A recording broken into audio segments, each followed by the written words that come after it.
जेव्हा बातमी असते विश्वासाची, तेव्हा नाव येते जळगाव उन्नती न्यूज. तुमचा हक्काचा आवाज जळगाव उन्नती न्यूज. पाहूया आजच्या बातम्या.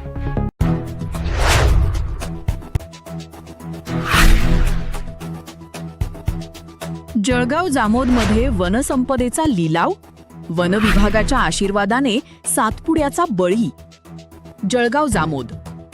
सातपुड्याच्या डोंगर रांगांमध्ये वसलेले जळगाव जामोदचे वनक्षेत्र सध्या तस्करांच्या आणि विकास कामांच्या नावाखाली सुरू असलेल्या बेसुमार वृक्षतोडीमुळे अक्षरशः ओसाड पडले आहे.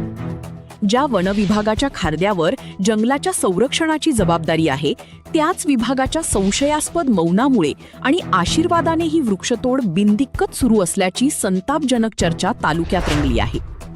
एकीकडे वनपरिक्षेत्र अधिकारी आणि त्यांची टीम आपण जंगलाच्या रक्षणासाठी कटिबद्ध असल्याचे आवर्जून सांगतात, तर दुसरीकडे प्रत्यक्ष जमिनीवर मात्र जंगलेच्या जंगले नष्ट होताना दिसत आहेत.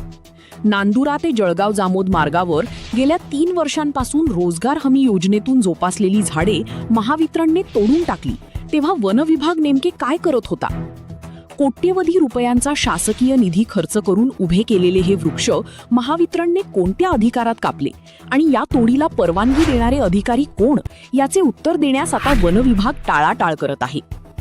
जंगले नष्ट झाली आहेत, वन्यजीवांचे अधिवास धोक्यात आले आहेत आणि वन विभाग केवळ कागदी घोडे नाचवण्यात धन्यता मानत आहे.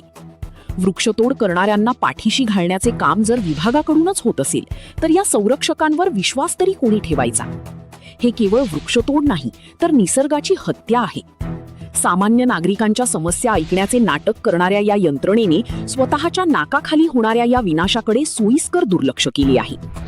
आता जनतेचा संयम सुटला आहे. ज्यांनी हे निसर्गविरोधी कृत्य केले आहे त्यांच्यावर कारवाई तर झालीच पाहिजे, पण या संपूर्ण प्रकरणाची सखोल चौकशी होऊन वनविभागाच्या या आशीर्वादाची पोलखोल होणे अत्यंत गरजेचे आहे.